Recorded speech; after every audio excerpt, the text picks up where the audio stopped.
তো ফ্রেন্ডস, আজকের আমাদের দীঘাতে লাস্ট ডে। মানে এখন বাজে হচ্ছে রাত 11টা বাজছে। আমরা ডিনার বাইরে থেকে কিনে নিয়ে চলে এসেছি, আর আমরা এখনও খাইও নি। আর এই যে ব্যাগ গোছাচ্ছে ও। মানে আমরা যখন এলাম যেদিন, সেদিনকার মনে হচ্ছে যে ব্যাগ গোছাচ্ছি, কত আনন্দ। ব্যাগ গুছিয়ে চলে এলাম। আর আজকের ব্যাগ গোছানোর কোনো ইচ্ছাই নেই আমার, আমি তো গোছাচ্ছি না, বসে বসে এইসব করছি। আর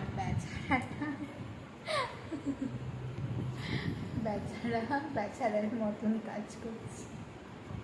কি হলো, বসে